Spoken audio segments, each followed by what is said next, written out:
after he was done and he had stopped choking me, the first thing that he said was, Krav Maga won't save you. As a foster parent for a little under a decade, I saw, sorted, and carried trauma from the littlest of infants to teens sifting through their abuse. I've also witnessed healing, a deep healing that comes from knowing you are not alone with your fear or thoughts. As a martial artist, I sought out ways to keep myself and my family safer from those that would do us harm. Aftermath is a culmination of the two, conversations with women who share their stories with me and their trajectory and healing afterwards. I have with me Brooke Hughes from Columbus, Ohio, and she is an instructor in with Endeavor Fitness through Erin Janetti. She is a Krav Maga black belt and a blue belt in Brazilian Jiu-Jitsu. She's also the founder of Find the Fight Within. It's a women's self-defense program. And I met Brooke during her black belt test in Charlotte, North Carolina, where we were on the second day. It was like 3 days of just unfun is basically what that was.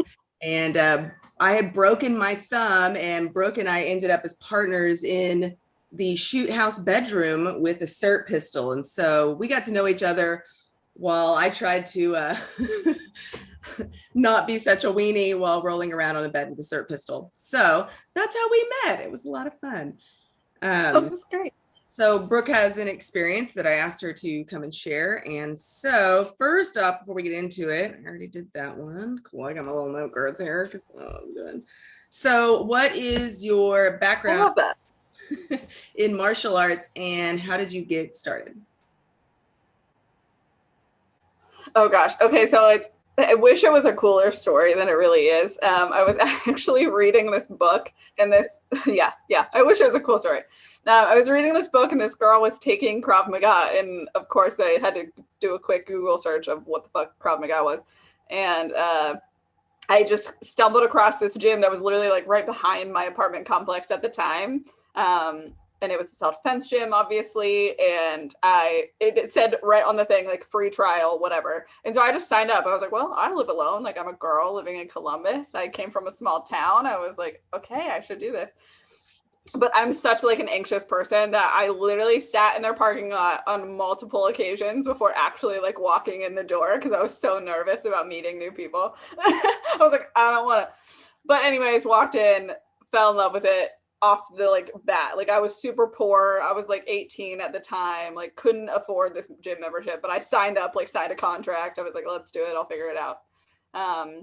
And that was how I got into Krav. And then that gym actually ended up closing about 8 months after I had started there. And it was very short notice. They left a piece of paper on the mirror in the bathroom. And it was like, hey, we're closing on Friday. See ya, basically. And so I was like, I know. And I loved it so much. So I was like, well, what do I do? And one of my best friends, boyfriends actually went to Endeavor and he did CrossFit there. You should come check it out. So I forced my girlfriend, who does not do Krav or any martial arts, I forced her to come with me for that intro since she knew some of those people. And yeah, so then I signed up at Endeavor and I've been at Endeavor ever since. And you've met Erin Janetti, so you know he's really good at pushing you past your limits.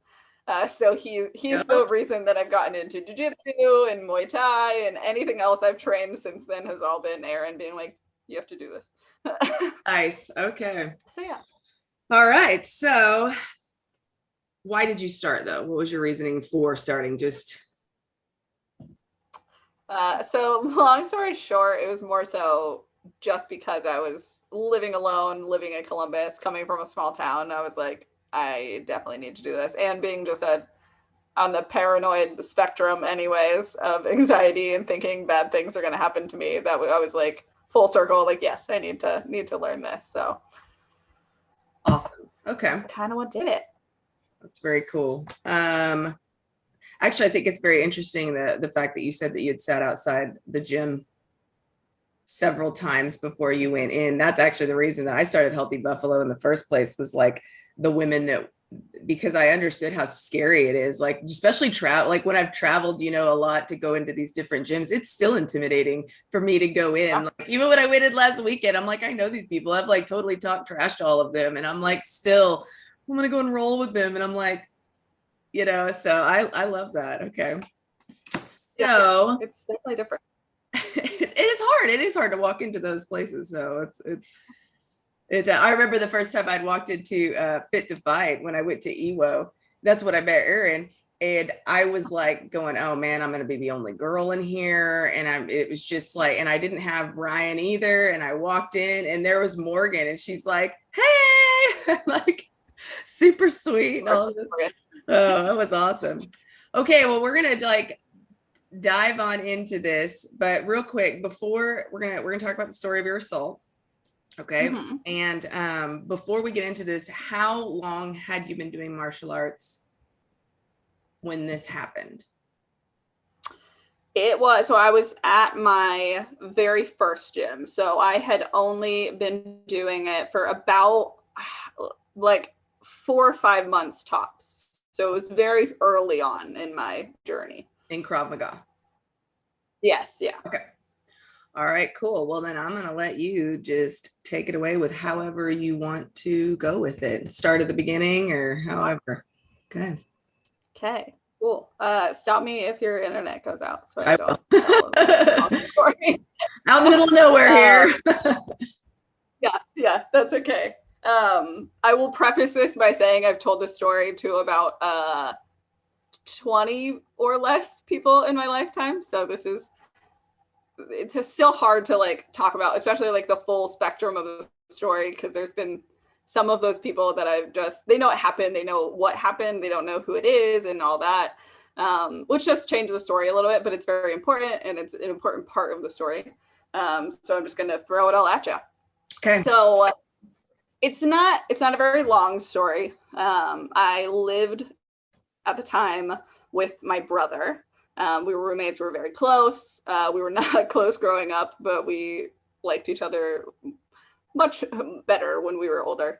And then we decided to get an apartment. We were both living in Columbus and poor, so you need a roommate. I was like, I've already lived with you, so let's do this. He started dating this girl, and he got what I assume into some bad stuff. I have no proof. I have no idea. But he changed as a person, like during that year. And we got in a lot of fights over this girlfriend. She was the worst. So we got into one of our typical just like arguing matches, whatever. And then at some point he just like pushed me. And that was the first time that anything physical had ever happened like between like me and my brother, other than, kid stuff. We wrestle and whatever as a child. He pushed me. To be honest, like at that moment, blacked out a little bit. So he, in his story afterwards, says that I pushed him back. Whether I did or not, I physically cannot remember. So he pushed me. I may or may not have pushed him back. And then at that point, he punched me in the face hard. I fell immediately like onto my bed. I was in my bedroom. I was at the entrance of my doorway at the time. He punched me so hard that it almost knocked me out. I fell onto the bed. And then he immediately like got on top of me and started choking me. And then, to be honest, I did nothing. I froze. I completely froze. I absolutely did not fight back. Or at least if I did, I genuinely don't remember. And I didn't get out of it, that's for sure. So luckily he did not intend to continue that fight from then. So at some point he just kind of stopped. He stopped choking me. He left the room.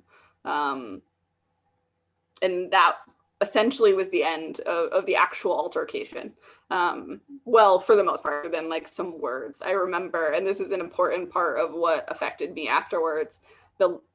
After he was done and he had stopped choking me, the first thing that he said was, Krav Maga won't save you. And that part, and I'm sure we'll get into that a little bit more, but that part really like stuck with me for a really long time. So yeah, that's my story. So what was going through your head? I mean, you said you went blank. So, I mean, yeah, so it's, yeah, it was a very similar situation that I've been in. So I understand that fully, because especially when it's a sibling or someone that you're like, you know, when we're in self-defense, we're looking at this from like this, you know, completely blank bad guy. And you don't, when you look at it as someone that you're like, oh gosh, I've got to defend myself against something totally out of the blue. And you're like, it's your brain. I mean, and then the freezing and then all of that just kind of, you know. Yeah. Okay. Yeah. So what was, if anything, was anything going through your mind during this at all? It was very much what you said, in some probably chaotic jumble form.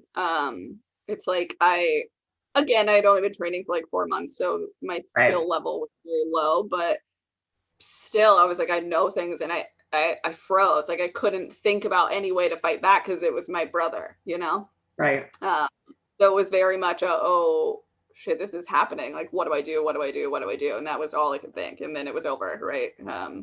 We talk about it a lot in self-defense in general, but like those things are very, very quick and very short, but it feels like a lifetime in the moment, you know? Right. So do you think, I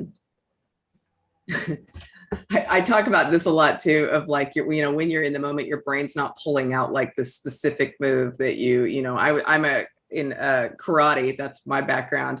And that was one of the big things where I remember like when I started like doing the close quarters things, and you're actually like in these things, you're just like, yeah, your brain's not, I joke about it, I'm not pulling out front choke A, like from my Rolodex right here, you know, it's not, it's like, oh, this is, you know, this is happening. Yeah. This is happening. Okay.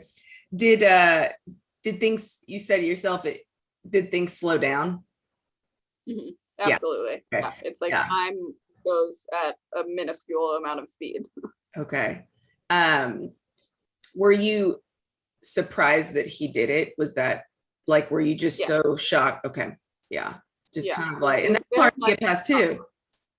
Yes. Yeah. It was very much a shock, like freeze response, like 100%.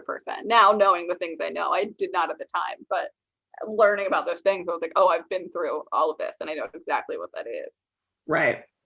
Well, and I think too, like some people mistake, I think freeze responses with, there's a freeze response of, oh gosh, this is happening? And like, then, and you're freezing because you're like, I don't know how to handle this part of it. And then there's the freeze response, I think that's more adrenal, where you're just like, you know, frozen in fear. And I think, yeah. So, okay. So my next question was, did you have any hesitations during? Yes. Yeah, absolutely.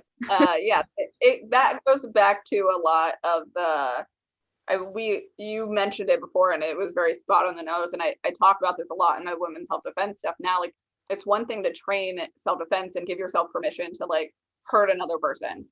That's a hard thing, especially I think for females, because we don't grow up wrestling as much and, you know, punching each other in the face. Like, harming another person is a difficult hurdle for a lot of females and males too, I'm sure, but we talk about it a little more. It's something that's hard to even give yourself permission to hurt another human being and be violent in that manner, let alone if it's a friend or a family member or someone that you love, a boyfriend, whatever, a spouse. Like that changes things more. Like, yes, okay, I can hurt this stranger that I don't know. Cool, I've gotten over that hurdle. But have you thought about, what do you do if that's a friend or a family member? Like, what does that look like? How do you get past that part? So that was very much like where that hesitation came from. Okay. Yeah, it's funny. Not funny, but you know, there's another girl that I'm going to be doing this on, and she was attacked in Dubai, and then later on, and she fought this person off, and then later on she was hit by her boyfriend, and it was like the first time, and she didn't, and she talked, you know, she was like and so yeah, it's a huge different, your mentality is just, you know, nameless bad guy that I've given myself permission and then not. So did anyone Yeah. call 911, or was this just we get over it as siblings sort of thing? So that one I have trouble with a little bit, because it deepens my story slightly, because I the first person I called was my dad. I was like, I have to tell someone, but do I call the cops? It's my brother. Um, Right. so I called my dad, and this moment is the very first moment I remember disagreeing with my parents ever in my life, and knowing that they like handled something wrong, which was a really hard hurdle in itself. Yeah. But my dad's first response was, "What did you do, like, to for this to happen?" Right? Like, why did he do it? Like, what was I doing? How did I start it? Right. Um, that was his first question, and then I immediately was like, went on the defensive at that point, and explained what happened and all of this, and I don't know if the way that I explained it contributed to how he responded after that, but it was very much a, you absolutely do not call the cops. Like, that's your brother. This is family. Like, we deal with ourselves. Like, we'll deal with this by ourselves. And so it Right. was very much like a, do not even think about it kind of a thing. And again, like, if you, not that it's right or wrong. In my opinion, it was a very wrong way to handle that situation. Whatever was going through his head at the time, but I don't know. You know what I mean? And it could very well have been how I explained it. Maybe I didn't explain it wrong, like right at the moment. Like you and I have both been through the debriefs, and Yeah. it's crazy to look back now with the things that we know. And it's like, I even at the black belt test, I did a debrief. I shot a guy in it, and I forgot that part. Like, Yeah. There's so much of those we forget. I told the whole story exactly how it happened, and I skipped the part where I had to shoot the guy. Like, that was, I completely forgot, and that was at my black belt test, when I'm very like used to stress and adrenal responses and those kinds of things. So what my debrief sounded like that day, God only knows. But yeah, so there was never any police involved, and that is definitely one that if I could go back, that would have been my first call. Okay. That's a hard one too, because you're looking at siblings like, yeah, I mean, I know exactly that feeling too of what did you do? And you're just kind of like, Yeah. yeah. And it's it's heartbreaking. Yeah. So Really is. so then the police and nothing, it wasn't involved or anything like that. Okay. Nope. Did you continue living together, or did you guys work it out? So we did, for about a week, I lived there after that. And then nothing got better. We just kept arguing, like, back and forth. And then he was throwing that in my face. And then I was at that point scared, like, his girlfriend had lived with us at that time. So like, there was two of them, there was one of me. Like, what do I do if and when both of them try to fight me? Because there was a lot of like post threats afterwards. It was like, oh, you know what I did last week, like, I can do that again. Like, there's a lot of like reminding me who is in charge. So no regret lack or of remorse. No, not at least immediately. So there was a lot of just like a reminder in that aspect, and I was communicating with my parents about it because I didn't have anyone else to communicate with, and I was telling them that, and even though they definitely handled it wrong, they were very, very much like, okay, it's not safe for you to be there. You need to get out. So then I went and lived with my parents after that, and I moved back home for a few months before I could figure out my own financial situation to like live in another apartment. Right. So I was So, there for a little bit, but yeah, it was a week or so. okay. So in the aftermath of all of this, how did this affect you mentally, physically, any residual guilt issues of anything? It was definitely more mental than anything that I can remember. I was very much not as in tune with my body at the time of knowing if there was responses coming out in that way. I have no idea. And if I would have actually felt them, who knows? I probably wouldn't have made the connection between the two because I didn't know that your body does those things yet. Right. But I definitely had some mental like a very minor like PTSD situation from it. There was definitely a lot of the what if, like I guilt, you say guilt, like I definitely blamed myself for it. It was like, did I overreact? Did I start it? Like at that point you start questioning your own story and what you did or didn't do, or what if I did fight back? Should I have fought back? Should I have called the cops? Like, should I have? So it was a lot of what ifs for me afterwards. Right. That's a well, you had mentioned the shoot house drill earlier, and that's exactly how you feel too when you're in that. I mean, that's never even like solidified, I've screwed up. It's like there's never a time where you're gonna get it right in your brain. Yeah. You know what I mean? So okay. All right. So my next question is, how did your previous training come into effect? It did not. It did not. Yeah, it did not. It was, nothing came out, which was that in itself was a very interesting feat. Right. That's scary. Yeah. It's kind of like, did it make you question what you had learned? A little bit. Yeah. Especially with the comment afterwards, like that stuck in my head. I'm like, well, am I learning? I've been doing this for 4 months. I should, 4-month white belt mentality where you're like, I should be good now. I'm doing it for so long. I should be able to. That, luckily for me, that part was very minor. I let that part, that what if of, right, should I not be training anymore? Is it even helping me? That part I didn't allow to continue for very long. I think I took maybe a week off, like while I was figuring out my living situation. But I went right back to the gym with my black fucking eye and swollen face, and nobody questioned anything. Everyone was just kind of like, yep, something is obviously happened. Somebody did pull me aside, I remember, and I will never forget that circumstance. She definitely was just like, what's going on? I wouldn't tell her. I didn't want to have that conversation. I just said something happened. Like, I just didn't want to talk about it.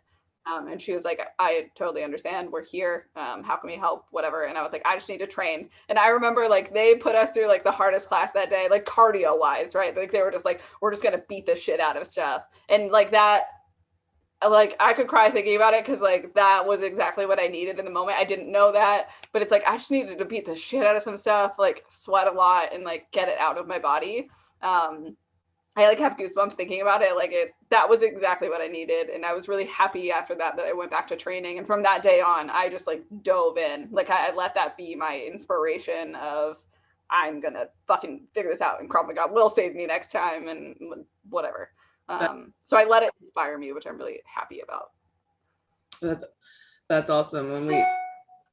When we did foster care, and I've seen it a lot with my trainer Aaron at the gym, we'll get a lot of kids that come in from foster care and things like this. And sometimes like when they're pushed is when almost physically, to the point where, and you're right there along with them, you're working with them.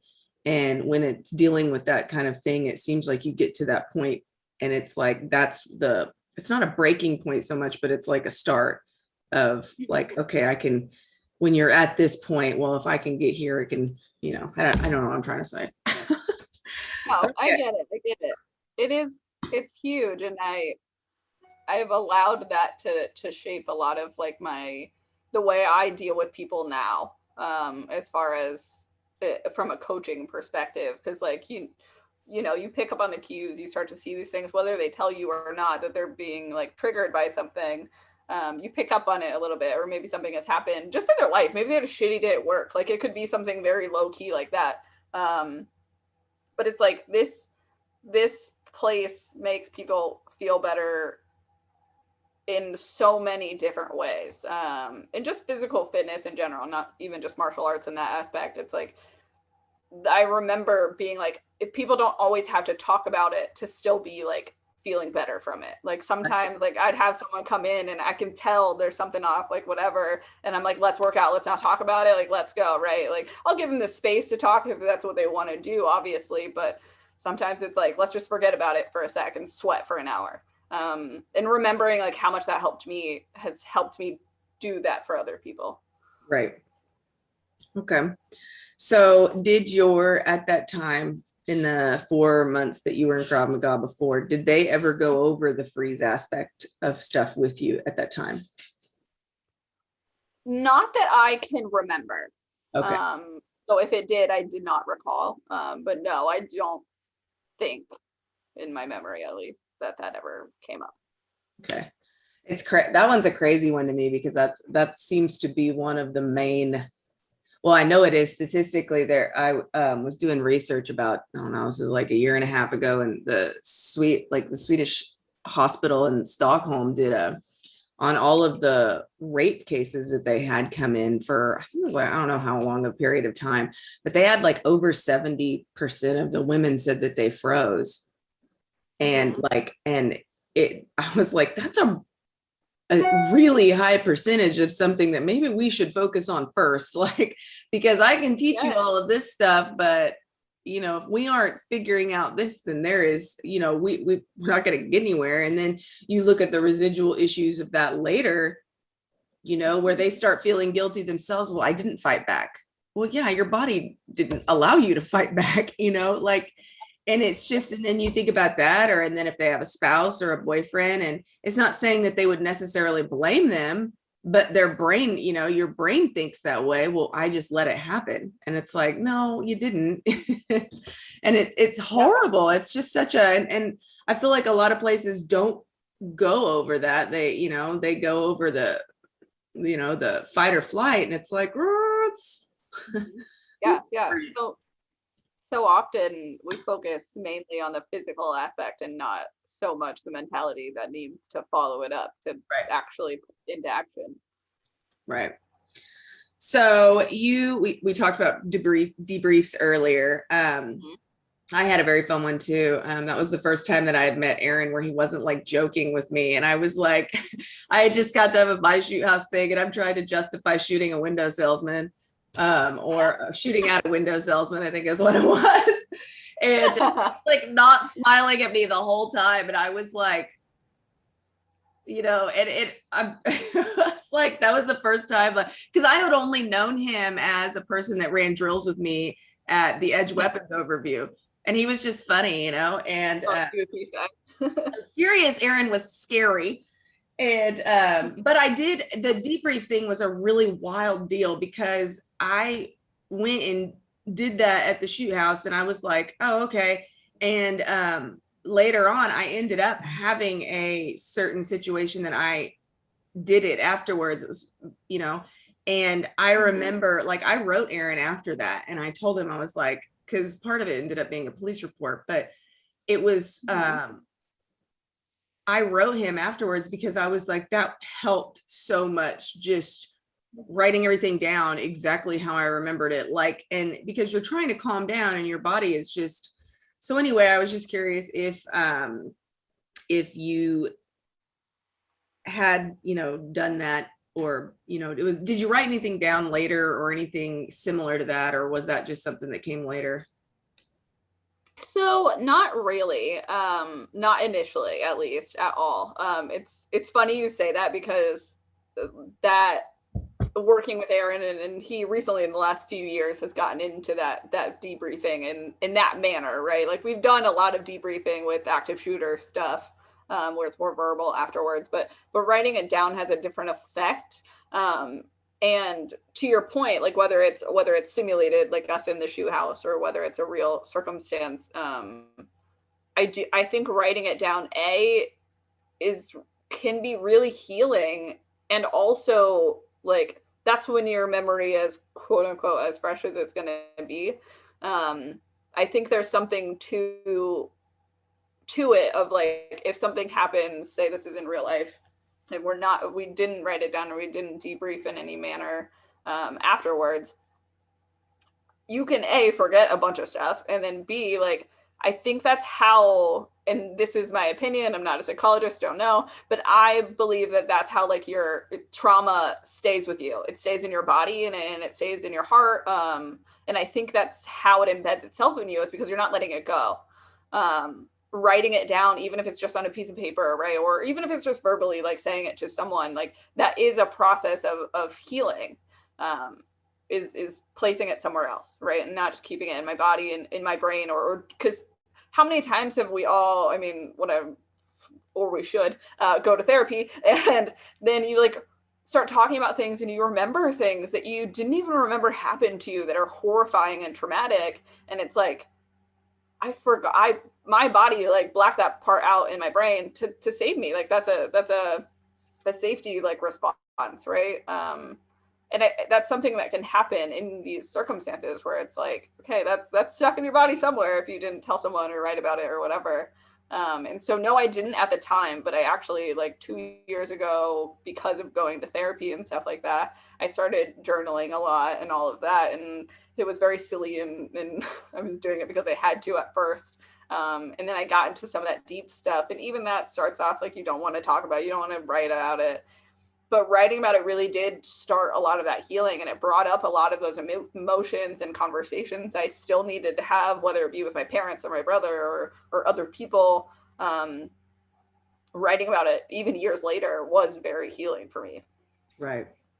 That's crazy. When I was in foster care, we had a lot of teen girls, and that is basic, I mean, that's why I started this actually. Why I wanted to do what this is because I've listened to this podcast called Combat Story, and I have 3 brothers that are veterans, and it's kind of that whole thing is pretty near and dear, know a lot of people, and just like researching, war history and things like that. And so when I started listening to this, it was kind of like almost, when my brother Andrew came back from Iraq, he went on 2 tours. He was a medic for a Marine unit, and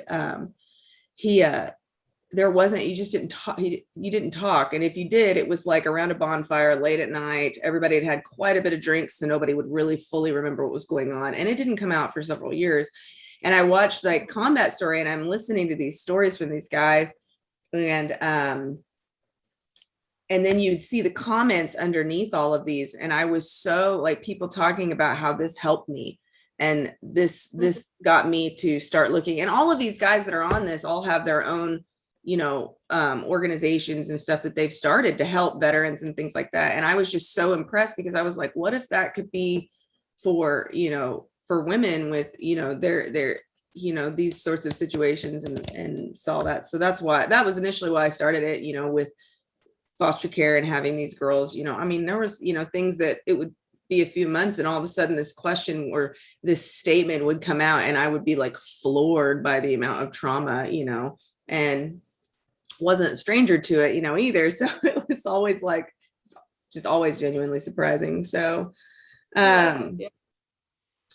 So what have you learned in regards to self-defense in how you approach it now? From probably worded that question all weird. Oh, that's good. That's a really great question. A couple of different ways has it changed how I look at it. I would say the biggest one is definitely the focusing a lot on the mentality behind things and not always just the physical reps. The physical reps have a very big place, and you need that for your body to start subconsciously retaining those things. And that's what a lot of training focuses on, but there's also a big part of the mentality behind it, like we talked about. Even if it's just having conversation, like even if it's not something that you're training all the time, but talking about it, writing about it, journaling about it, just even starting those processes can make such a difference in how you view your self-defense and yourself in general and your self-awareness. So focusing and shifting a little bit more that way, especially in my women's self-defense seminars. Like we sit and we talk for the first 15-20 minutes of it, and we debrief at the end and do the same thing, and then there's a physical chunk in the middle where I teach them stuff, but I remind them that like you said, even it's the fancy spinning back kicks and whatever, like that's all cool, but those don't come out in self-defense. It's messy, it sucks. You'll remember like 4 basic things. You're not going to remember the technical, like, yeah, especially for someone who's going to a 2-hour seminar and who doesn't actively train this. You're not going to remember those technical like nuances, But if mentally you gained confidence today and being like, I know how to fight back, even if you don't remember physically how to, that part to me is a much more beneficial shift for them than actually doing 2 hours of just a straight punch so that they remember that straight punch. Yeah. That mental shift, I think, is the bigger piece of the puzzle, especially for females, because like I said, we don't grow up with that like warrior mindset like dudes do. Yeah. And so that's been the biggest thing, is shifting a lot psychologically. And that's kind of where Find the Fight Within became a thing. Because at my seminars, I get those 20 minutes, 30 minutes, whatever, by the end of the class to talk to them. But Find the Fight Within, we really dive deeper into it. There's journaling they have to do every week, and it purposely point these questions at things that are going to trigger you, and you have to write about it, or talk about why that's triggering you or whatever that is, and then we jump on Zoom calls and we discuss it, and whether they want to share their stories or not, they don't have to with me. That part's all optional. But even just the journaling alone for me was such a big shift. So I definitely added that in, of like, I want them to do this and see what comes of it for them. So yeah, that's been huge. That's awesome. Do you wish you would have started training sooner? Always, of course. It's never ever a yeah. There's never a no there, of course. It's funny, I'll run into people from high school, and I went to a small school, so I don't talk to any of those people anymore, but I'll run into them and they're like, I'm a different person now, like entirely. And yes, we all change over the 10 years since I graduated high school and whatever. But I'm a completely different person in a very good way. In my opinion, like my confidence is incredibly different than it was then, even though not always the best. Even just anxiety wise, like learning ways to combat that for me has been a huge shift. Like the mental shift that's happened in me, and partly from this attack, right? Like as much as it sucked, it built me as a person afterwards. And it's made me stronger and better because of the route that I took afterwards. But yeah, the mental shift that has happened with me starting self-defense has been my greatest like part of it. Yeah. So yes, I wish I started it when I was a baby. Started when I was a fetus. Yes, exactly. Okay, so this one's a loaded one. So knowing what you know now, what would you pick as the most imperative martial art for women to learn to defend themselves the fastest? So the fastest way to get from point A to point B in order to be able to defend themselves. I just had this conversation recently, actually. In my opinion, I think Krav Maga, because of the way, and more specifically, not traditional Krav Maga, the conceptual Krav Maga that you and I have learned from Endeavor and from Fit to Fight, where it has evolved and changed a little bit, because the traditional ones, they stay in their little box and they love that, and that's all well. But Krav Maga itself was built on the theory of, let's turn our instincts into an action, right? Like I instinctually want to put my hands here, so let's turn that into my defense, or whatever that is. And then the way that it's evolved since then for the more modern versions of Krav Maga, it is more conceptual. It's not like you were saying, where it's like, I have a different choke defense for the front choke, back choke, side choke, all the things yes, and you have to be like, okay, what angle are they at on my body? Okay, respond accordingly. Like we turned it into, it's this one defense for everything. And yes, there's subtle nuances that change depending on where they're at around your body, but the defense is the same. Right. And we did that for a reason, to make it a lot more conceptual and easy to pick up. I had this conversation with someone who's brand new to Krav Maga and Brazilian Jiu-Jitsu. And she was like, is it bad that I have a lot more questions about jiu-jitsu than I do about Krav? And I was like, no, it's meant to be like that. Jiu-jitsu is a very like fine-tuned, detailed art. And Krav is supposed, yes, yeah. I'm like, Krav is meant to be conceptual and instinctual, and it's supposed to be easy to pick up because if you come in here and I only get you for a week, maybe, I don't know, like you never know when something bad's going to happen to that person. So if it's your first day at the gym, I need you to be as safe as possible, as quickly as possible. Right. And so that has always kind of been the theory of Krav Maga, and more specifically, the more modern Krav Magas. So in my opinion, that is the route to do it the quickest. I agree. Yeah. We're a little biased, but a little bit. Well, it's that's a whole other story for a whole other day with not coffee. That's a whole podcast. What advice would you offer women searching for reliable self-defense around their area? That's a great question. I mean, ask around. If obviously, like, if you have a personal reference, it's always the best way to go because you can ask more like pointed questions. But try it out. All these places have free trials. Go check it out. Check out the vibe. Ask specific questions. See how many females there are. In my opinion, you know a good gym based on how, we've probably talked about this, but you know a good gym based on how many females are there. Do they feel safe training here? Because that's a thing too. Like, unfortunately in martial arts, like there can be very toxic environments where it maybe doesn't feel so safe, or maybe they just don't take care of someone who's being triggered, or they don't know how to take care of someone who's triggered by such things. And I think you can tell if they do a good job at that based on how many girls are there. Right. Because unfortunately, like we've talked about before, like most girls, I'm interested to know the percentage, but most girls I come across in a martial art gym have been through something. They've been through an assault. Or they know someone who's been through an assault, or they witnessed one, or whatever. Like 9 times out of 10, I run into that. And so knowing that people who have come from that kind of a background still continue to train at a gym, to me is a really good look for them, and knowing that that's a really good, like, safe place to train. Right.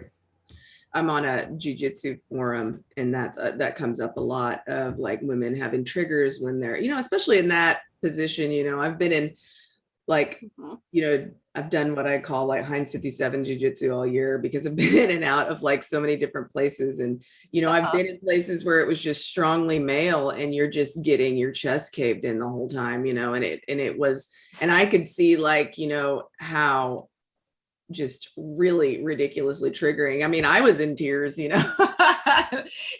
not because my tears had nothing to do with, like, my tears were just frustration tears. I can't imagine it coming from something where it just triggered in that aspect, and I'm trying to laugh through the whole thing, and most of the time I cry.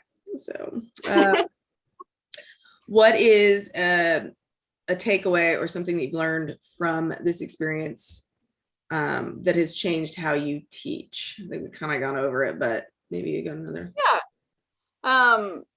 To kind of piggyback on what we said, because that is the other way that it's changed my teaching a lot. Like, I talked a little bit about shifting more psychological, but another way was also just knowing how to deal with people who are being triggered, which is a really big part about being a coach in a place that is safe for women to be, because that's so often the case. And it was learning how to deal with that. And for me, I learned hands-on what worked for me and what didn't work for me. Like I said, even sometimes it's just, I need to sweat, I need to beat some stuff up, like, get this out of my system. But also just knowing what I went through and being able to have that personal experience tied to it, I think does help from me being a coach perspective of being like, hey, I see you're being triggered. I've been there, like, I've been through it. I know what it feels like. I know it sucks. Here's what worked for me. Here's what didn't. Because it can be like so triggering. You're in these positions and it could be the exact position or the exact defense of the thing that happened to you. Like, how horrifying is that to like have to go through that again? Yep. You know what I mean? You're like, oh shit, I've been here. And then your body physically responds because it knows what happened and it knows, like, that you've been there. But it also can be so healing, and so empowering if you can make it through that. And that's the part that I really like. It can be such a beautiful healing experience if you allow it to be and look at it that way. Mhm. And part of that is setting your own boundaries. So a lot of what I do with people being triggered is help them know what those are, right? Or what that means for them. Whether it's like, okay, like you can say no, this is training, right? Like if you're uncomfortable, sit out, go take a walk, take a breath, whatever. Like go get some water, like take a time out, like just watch. Um, it's their journey, so they get to pick what that means for them. But knowing that they have boundaries and they're in control of that is also helpful. It is healing, even if it's a small step. And maybe the next time it takes a little bit longer for them to get triggered, right? Or maybe something else triggers them. But then they get through that, and then eventually they get to a point where they feel better about it and they can have fun doing it. And that's a really cool place. Because that, I mean, that's how for me it happened. Like I made the joke at after the black belt test because one of my things was they said I was not emotionally weak in my notes from the black belt test, and it literally was like is not emotionally weak, and I would take that over anything. That'd be like my biggest win. Honestly it was like I was like train wreck. Awesome. Yeah, honestly it was, especially knowing my background, because there were every single class for so long I cried after, or I cried during, or like the amount of times Aaron Janetti has had to like take a walk with me while I'm sobbing and dealing with whatever in the middle of class, or sparring. Like sparring used to be really triggering for me. I would cry every time. And then eventually I learned how to just fight through crying, and that was a weird stage for all my training partners. But they were like, I don't want to hit you while you're crying, but no, I wrote a whole article on that one because I was like, oh man, no, I'm a sobber.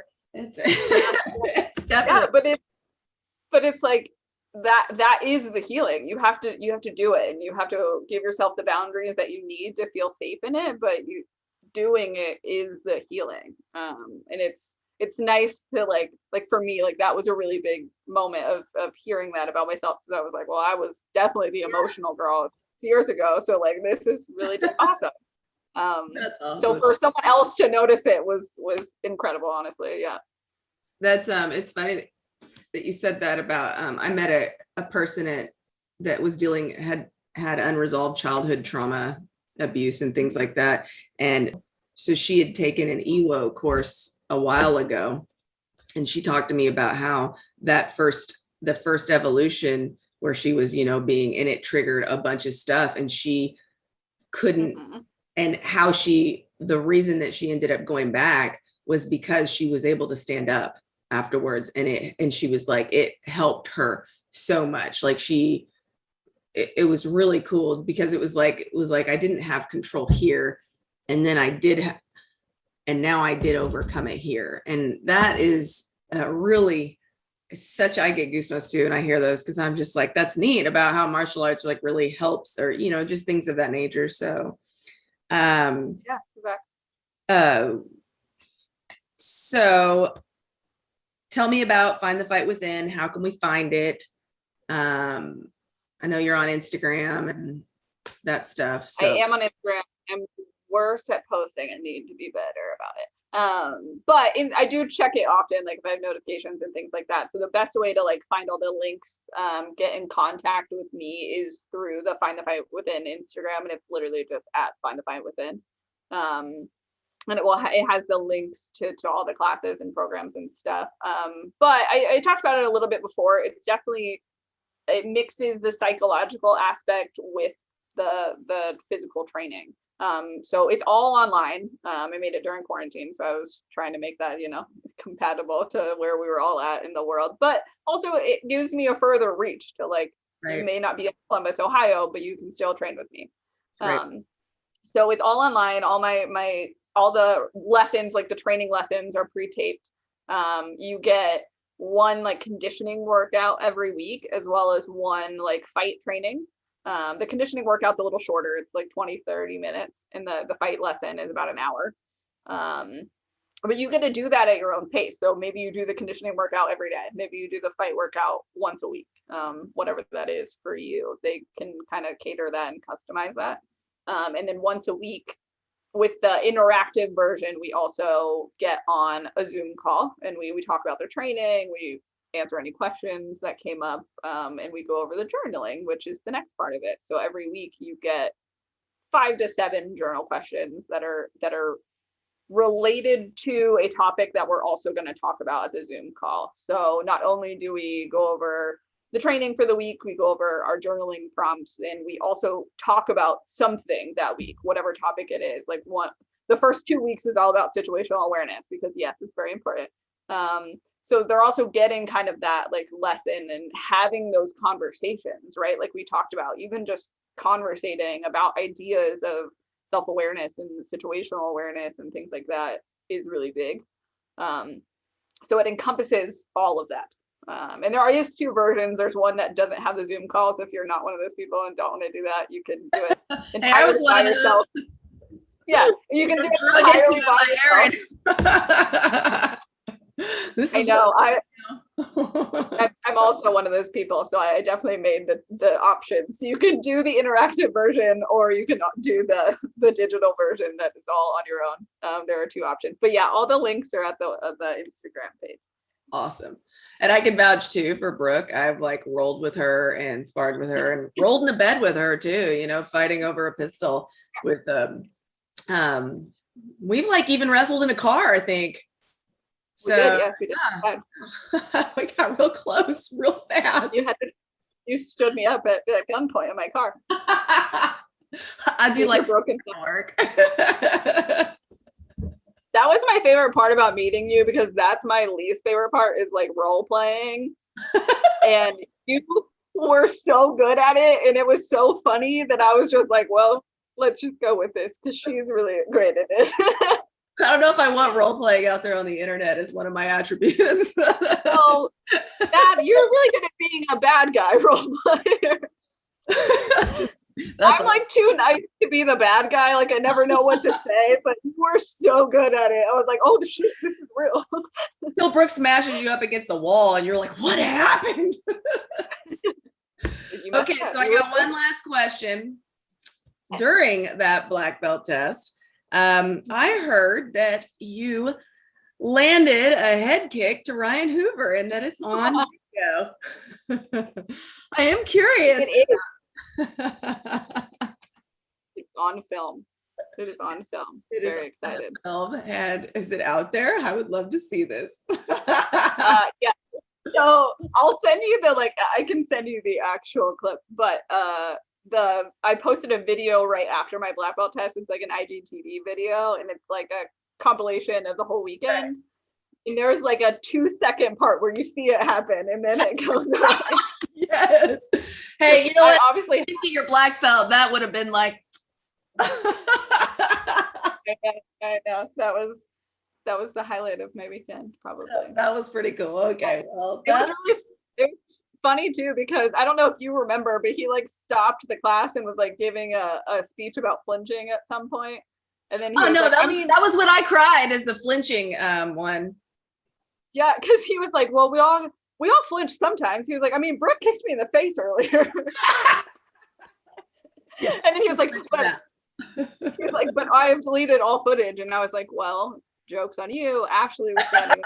Maybe not. She definitely has footage. Which was really funny. That was my afterwards. Yeah. Afterwards, when they all like went to dinner, I guess, after the black belt test, Aaron Giannetti said that Ryan came up to him and he's like, I've never seen Ryan so proud in my life. And he's like, he came up to me and he was like, Brooke kicked me in the face.